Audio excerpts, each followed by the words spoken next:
The victory bells still echoed across Europe when the true cost of the Great War began to reveal itself, not in the shattered trenches of Flanders or the silent graveyards of Verdun, but in the ledgers of the world's most powerful financial institutions. When the Treaty of Versailles was signed in the Hall of Mirrors on June 28, 1919, the delegates gathered beneath those glittering chandeliers believed they were crafting a peace settlement. But what they actually constructed was the largest debt trap in human history, a financial mechanism that would eventually demand another global conflagration to resolve its inherent contradictions. The Reparations Clause, Article 231, placed the entire burden of war guilt upon Germany and its allies, translating moral responsibility into a monetary obligation of 132 billion gold marks, equivalent to 33 billion American dollars at the time, which in today's currency would exceed $605 billion. This staggering sum represented more than Germany's entire annual economic output, a financial impossibility dressed up as justice, and it sat at the center of a web of international debts that connected every major economy on Earth through the banking houses of New York, London, and Paris. But the German reparations were merely one thread in a far more complex tapestry of obligation, because the Allied powers themselves owed the United States Treasury and American private banks approximately $11.5 billion in war debts, money that had been advanced during the conflict to purchase American steel, wheat, oil, and ammunition when European factories lay in ruins and European fields ran red with blood.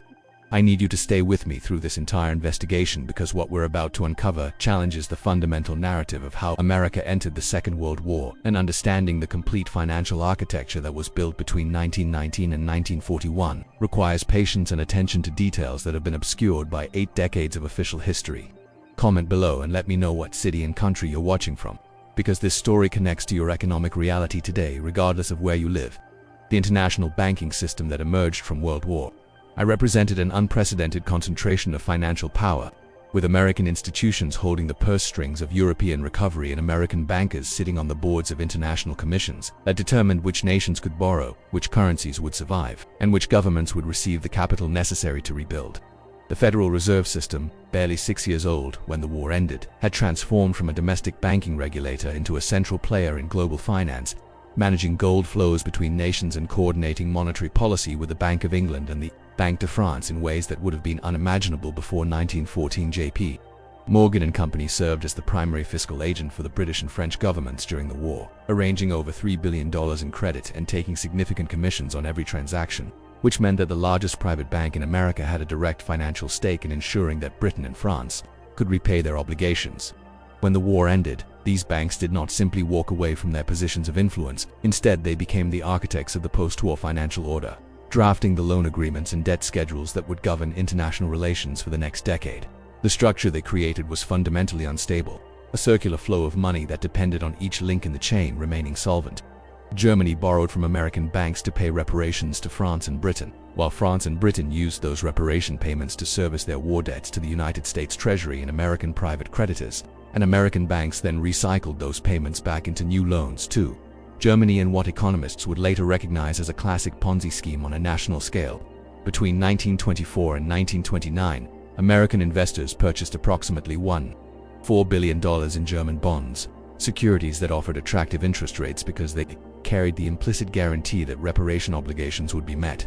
The Dawes Plan of 1924, named after the American banker Charles Dawes, who chaired the international committee that designed it, restructured German reparations to make them appear more manageable while simultaneously opening German markets to American capital, creating what historians have called the golden chain that linked German economic stability to continued American lending. Wall Street banking houses eagerly promoted these German bonds to American investors, taking substantial underwriting fees while assuring buyers that the securities were backed by German industrial assets and future tax revenues, conveniently downplaying the reality that Germany's ability to pay depended entirely on its capacity to borrow new money to service old debts. The Young Plan of 1929, another American-designed restructuring named after banker Owen Young, reduced the total reparations burden but extended the payment schedule until 1988, ensuring that the debt question would dominate European politics for generations, and that American financial institutions would maintain their oversight role indefinitely. This entire edifice of interconnected obligations rested on a single assumption that the flow of American capital to Europe would continue without interruption, that American investors would keep purchasing foreign bonds and American banks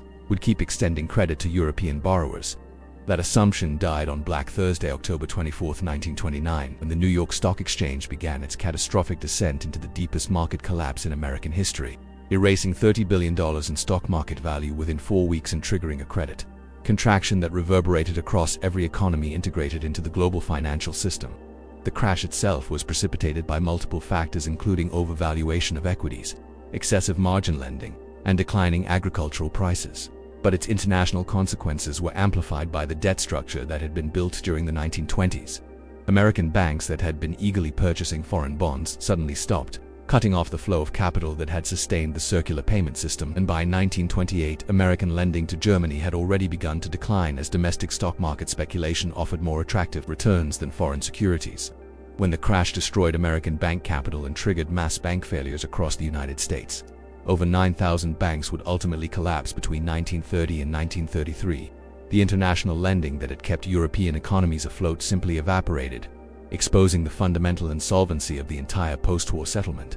Germany faced an impossible choice between continuing reparation payments or maintaining domestic economic stability, and as unemployment rose and industrial production collapsed, the German government chose survival, announcing in 1932 that it could no longer meet its obligations under the Young Plan. This default had immediate consequences for France and Britain, which had been counting on German reparations to service their own war debts to the United States, creating a cascading crisis of sovereign defaults that threatened to collapse the international monetary system entirely. The breakdown of the gold standard, which had been partially restored in the mid-1920s as a symbol of return to pre-war normalcy, accelerated as countries desperately tried to defend their currency values while their economies contracted.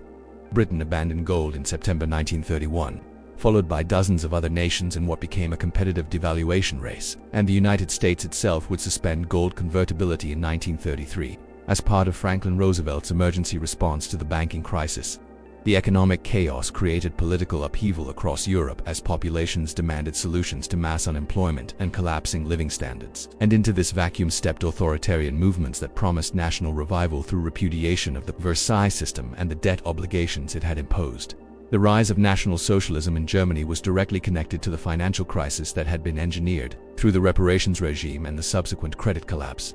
Adolf Hitler's Nazi Party, which had received only 2.6% of the vote in 1928, won 37.3% by July 1932, as the German economy contracted by nearly 30% and unemployment reached 6 million. The Nazi economic program explicitly rejected the Versailles Treaty and its financial obligations, promising to restore German sovereignty through repudiation of foreign debt and rearmament in violation of treaty restrictions, messages that resonated with a population that had experienced hyperinflation in 1923 and then the deflationary depression of 1929 to 1932 as direct consequences of the post-war financial order. Similar dynamics played out in Italy, where Benito Mussolini had already seized power in 1922, partly on the basis that Italy had been denied its fair share of post-war territorial and financial settlements, and in Japan, where military factions gained influence by arguing that economic security required territorial expansion into China and Southeast Asia to secure resources and markets. The international financial system had not just failed to maintain peace, it had actively created the conditions for radical movements to seize power by destabilizing economies and undermining democratic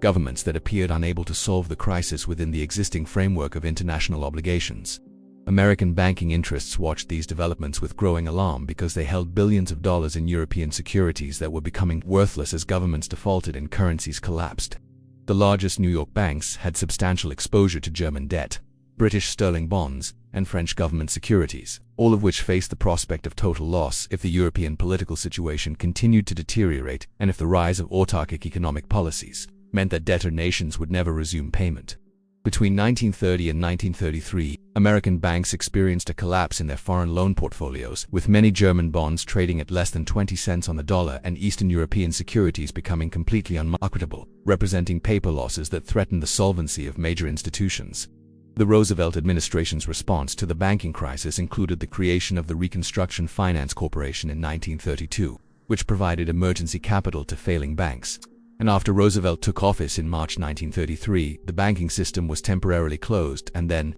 reopened under stricter federal supervision with Federal Deposit Insurance Corporation guarantees.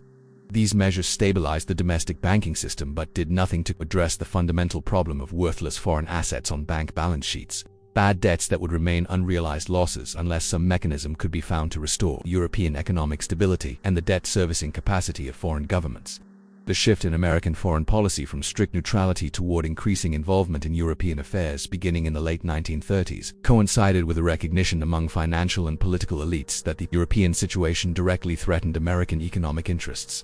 The Neutrality Acts passed by Congress between 1935 and 1937 reflected widespread public opposition to involvement in European conflicts. Legislation that prohibited arms sales to belligerent nations and restricted American travel on ships belonging to warring countries, but these laws were systematically undermined and eventually repealed through intensive lobbying by internationalist groups that argued American security required preventing German hegemony over Europe. The revision of the Neutrality Acts in 1939 to permit cash-and-carry arms sales to Britain and France marked the first significant erosion of isolation, allowing American manufacturers and banks to profit from the European arms race while technically maintaining neutrality, and it restored a flow of dollars from Europe to the United States that had been interrupted by the Depression. When France fell in June 1940 and Britain faced the prospect of military defeat, the Roosevelt administration confronted the possibility that all American loans to the Allies would be lost and that German domination of Europe would create an economic bloc closed to American trade and investment, a scenario that threatened both specific banking interests and the broader vision of an American-led international economic order. The Lend-Lease Act, passed on March 11, 1941, 9 months before Pearl Harbor, represented the decisive transformation of American policy from neutrality to belligerency in all but name. Under the authority of H.R. 1776, Roosevelt gained the power to sell, transfer title to, exchange, lease, lend, or otherwise dispose of military equipment and supplies to any nation whose defense the President deemed vital to American security, without requiring immediate payment and on terms to be determined at a later date. This was a revolutionary departure from traditional neutrality and from the cash-and-carry principle that had governed previous arms sales, because it meant the United States government would finance Allied military procurement on credit, creating a new structure of debt obligations that would have to be settled after the war. The parallels to World War I lending were obvious, but the structure was more sophisticated. Instead of private banks extending credit and taking the risk of default, the federal government itself would assume the credit risk while ensuring that American manufacturing capacity was mobilized for war production. Between March 1941 and the end of the war in 1945, Lend-Lease would ultimately distribute over $50 billion in aid, with approximately $31 billion going to Britain and $11 billion to the Soviet Union, sums that dwarfed the World War I debts and that created obligations, which would structure the post-war international order. The Federal Reserve's preparation for war financing began well before the Pearl Harbor attack, with internal planning documents from 1940 and early 1941 showing detailed preparations for the massive government bond sales that would be necessary to fund military mobilization. The coordination between the Treasury Department and the Federal Reserve to maintain low interest rates on government debt while managing inflation pressures from war spending was established during this preparatory period, creating the infrastructure for war finance before the declaration of war made it politically acceptable to implement these policies openly. Employment at the Federal Reserve doubled from approximately 11,000 in 1939 to over 24,000 by 1943, as the system took on responsibility for marketing war bonds to the American public, managing foreign gold accounts, and administering financial controls on behalf of the Treasury and other war agencies. The New York Federal Reserve Bank alone managed accounts for 59 foreign nations by 1943. Facilitating Allied financial transactions while implementing embargo controls on Axis powers, operations that required sophisticated monitoring of international gold flows and foreign exchange transactions. This represented an extraordinary expansion of central bank functions far beyond domestic monetary policy, transforming the Federal Reserve into an instrument of economic warfare and international financial management. The morning of December 7, 1941, transformed theoretical preparations into operational reality when Japanese carrier aircraft struck the American Pacific Fleet at Pearl Harbor, killing 2,403 Americans and damaging or destroying 8 battleships in an attack that Roosevelt would famously call a date which would live in infamy. What the public understood as a surprise military assault was, from the perspective of economic policymakers, the culmination of a carefully orchestrated campaign of financial pressure that had been designed specifically to provoke Japanese aggression and provide the casus belli necessary to overcome American isolationist sentiment and enter the European war through the back door of Pacific conflict. The economic warfare that preceded Pearl Harbor was explicit and systematic, beginning with Roosevelt's termination of the 1911 commercial treaty with Japan in 1939. followed by the Export Control Act of July 1940, which authorized presidential restriction of essential materials, and culminating in the freezing of Japanese assets on July 26, 1941, and the oil embargo imposed 1 week later that cut off 88% of Japan's imported petroleum. Treasury Secretary Henry Morgenthau and Interior Secretary Harold Ickes had advocated vigorously for these sanctions, understanding that Japan's industrial economy and military operations in China were entirely dependent on American oil, scrap metal, and machine tools, and that cutting off these supplies would force Japan either to abandon its imperial ambitions or to strike south toward the Dutch East Indies and British Malaya to secure alternative resources, a move that would inevitably bring conflict with American forces in the Philippines and throughout the Pacific. The historical record demonstrates that Roosevelt's administration anticipated and desired this outcome, with Secretary of War Henry Stimson recording in his diary that the question was how we should maneuver them into the position of firing the first shot without allowing too much danger to ourselves, a statement that reveals the attack on Pearl Harbor as the successful conclusion of a policy designed to engineer American entry into the global conflict. The immediate financial response to Pearl Harbor demonstrated the preparedness of the Federal Reserve System and the Treasury Department, institutions that activated pre-planned mechanisms for war finance with remarkable efficiency, considering that the attack supposedly came as a strategic surprise. Within 48 hours of the declaration of war, the Federal Reserve Board issued its statement, assuring the public that the system was prepared to use its powers to guarantee ample funds for financing the war effort, language that had been drafted months earlier and simply awaited the triggering event to be released. The Victory Fund committees, which had been organized by all 12 Federal Reserve banks during the Lend-Lease period, ostensibly to support Britain, were immediately repurposed to market war bonds directly to the American public through an unprecedented collaboration between government agencies, commercial banks, corporations, and volunteer organizations that would eventually involve millions of citizens in the systematic transfer of private savings into government securities.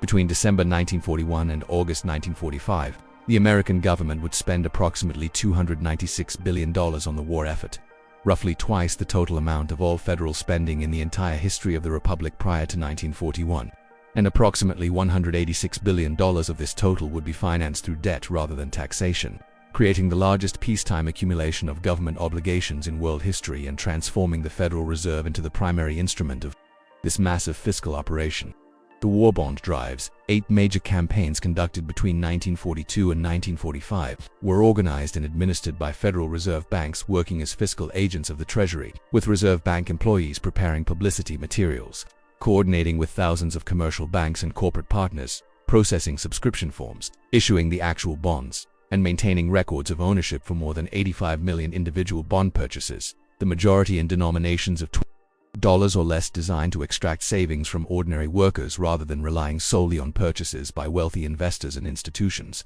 The scale of this operation required doubling Federal Reserve employment from 11,000 in 1939 to 24,000 by 1943, with employees working extended hours to process the extraordinary volume of paperwork generated by mass bond sales and to administer the complex financial controls that war mobilization demanded. The New York Federal Reserve Bank, which served as the primary interface between American and international financial systems, managed accounts for 59 foreign governments by 1943. Facilitating gold transfers and currency transactions for allied nations while implementing embargo controls that froze Axis assets and prevented enemy access to dollar payments in American financial markets.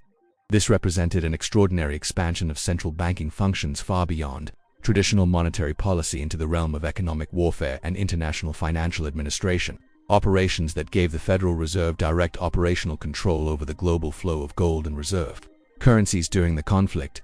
The statistics revealed the magnitude of these operations, with the Federal Reserve banks handling over 300 million individual transactions related to war bonds, processing redemptions, managing safekeeping services for military personnel, and coordinating with thousands of corporate payroll departments to facilitate automatic bond purchases through salary deductions, a system that extracted savings directly from worker paychecks before those funds could be spent on consumer goods and thereby helped suppress the inflation that massive deficit spending would otherwise have generated. The Federal Reserve Bank of New York alone purchased and placed into operation a printing facility dedicated solely to producing war savings bonds and stamps, running 24 hours per day to meet demand and employing specialized staff to verify the authenticity of redemption requests and prevent fraud in a system that ultimately distributed bonds worth over $50 billion to individual American households. Commercial banks emerged from the war in dramatically stronger financial condition than they had entered it, a transformation that was directly related to their massive purchases of government securities that were guaranteed by federal backing and that offered steady returns without the default risk that had characterized their foreign loan portfolios during the 1930s. The Federal Reserve's policy of maintaining low interest rates on government debt throughout the war, achieved through standing commitments to purchase Treasury securities at fixed prices and thereby ensure market liquidity, meant that banks could acquire these bonds with confidence that they could be sold at predictable values whenever the institution needed to raise cash or adjust its portfolio.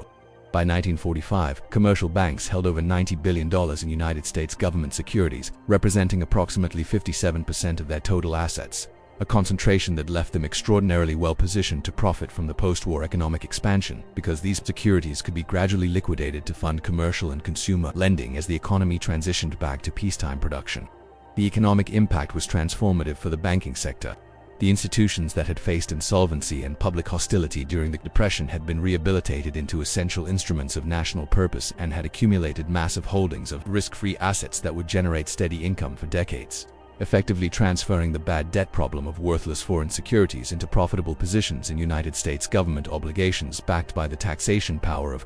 the world's largest and most productive economy. If you're finding value in this investigation into the financial mechanisms that shaped World War II and continued to influence global economic structures today, take a moment to like this video and subscribe to the channel so you don't miss future documentaries that connect historical patterns to current events. Hit the notification bell to get alerts when new content drops, and comment below with your city and country so we can see how far this community reaches. Because understanding these patterns matters regardless of where you're watching from. The international financial architecture that emerged from the war was formalized at the Bretton Woods Conference held in July 1944 at the Mount Washington Hotel in New Hampshire, where delegates from 44 nations gathered to design a new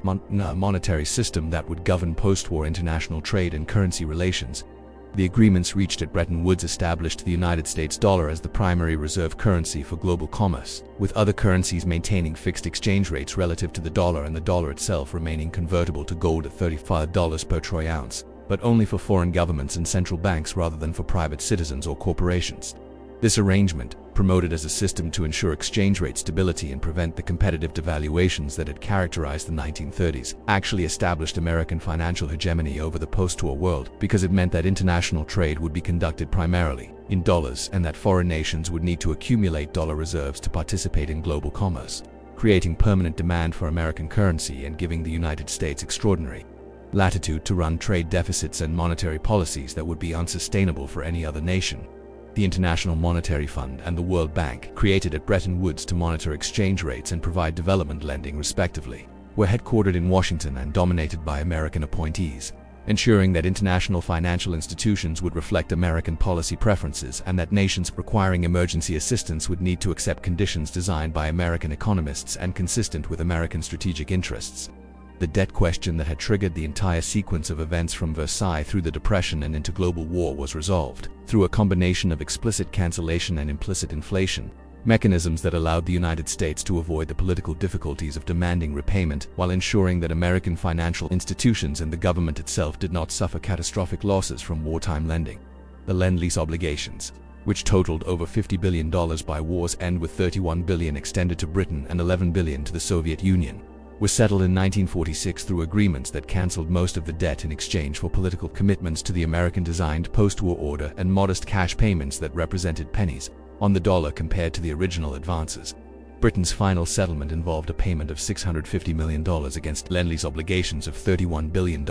effectively a 98% reduction. But in exchange, Britain accepted terms that gave the United States access to British colonial markets, required sterling convertibility that would eventually destroy Britain's capacity to maintain its empire, and committed Britain to supporting the Bretton Woods system even though that system was designed to transfer financial leadership from London to New York. The Soviet Union, which became a Cold War adversary before final Lend-Lease accounting could be completed, eventually negotiated settlements that similarly wrote off the vast majority of assistance provided during the war, a politically easier outcome than the disastrous attempt to collect World War I debts had proven to be. The domestic war debt, the $186 billion in bonds sold to American citizens and institutions, was managed through a combination of economic growth and modest inflation that reduced the real value of the obligations while maintaining nominal repayment commitments. allowing the government to honor its bonds while ensuring that the purchasing power returned to bondholders was substantially less than the purchasing power they had surrendered during the war years. The pattern that emerges from this historical investigation reveals a consistent dynamic in which financial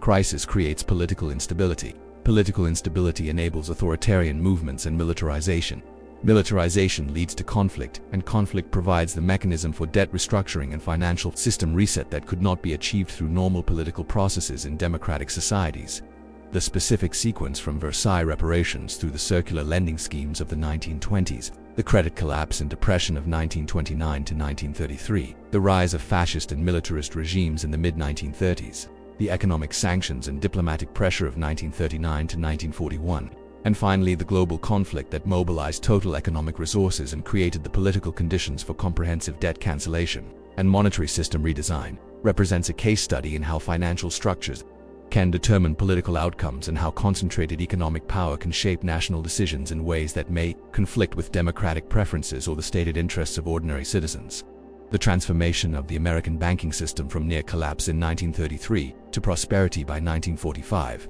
achieved through the mechanism of war finance that replaced worthless foreign bonds with guaranteed government securities, suggests that financial institutions had powerful incentives to support policies that led toward conflict rather than toward a continued economic stagnation that threatened their solvency. And while this does not constitute proof of conspiracy, it does demonstrate that the interests of major banks aligned with interventionist foreign policy in ways that benefited those institutions regardless of whether that was the explicit intention of policymakers. The contemporary relevance of this historical pattern becomes apparent when examining current international financial structures that bear remarkable similarity to those of the interwar period, with massive accumulations of sovereign debt, complex interdependencies between national economies through bond holdings and currency relationships, and growing political tensions between major powers that have different visions for international economic governance. The United States emerged from World War II as the dominant financial power, a position maintained through the dollar's reserve currency status and American control of international financial institutions. But this dominance has been challenged by the rise of alternative economic centers and by the accumulation of unsustainable debt levels both domestically and internationally. The Bretton Woods gold standard collapsed in 1971 when Nixon ended dollar convertibility to gold because the United States could no longer maintain the pretense of backing its currency with metal reserves given the dollars that had been created to fund Vietnam War spending and Great Society programs. And since that time, the international monetary system has operated on the basis of floating exchange rates and fiat currencies whose value rests entirely on confidence in the issuing governments, rather than on any commodity backing or fixed relationship. This creates structural vulnerabilities similar to those of the 1920s, with debt obligations denominated in currencies whose value can be manipulated by central banks and with no automatic adjustment mechanism to force nations to balance their international accounts or maintain fiscal discipline. The question that citizens must confront, examining this history with clear eyes and appreciation for how financial mechanisms can drive political outcomes, is whether democratic institutions possess sufficient strength and public vigilance maintains sufficient intensity to prevent concentrated financial power from again shaping national policy toward outcomes that serve institutional interests rather than public welfare. The expansion of Federal Reserve Authority during and after World War II, from a domestic banking regulator to an institution managing international gold flows, foreign government accounts, and domestic fiscal policy in coordination with Treasury objectives, represents a concentration of unelected technocratic power that operates largely beyond public scrutiny and that makes decisions with profound implications for employment, price stability, and the distribution of wealth between creditors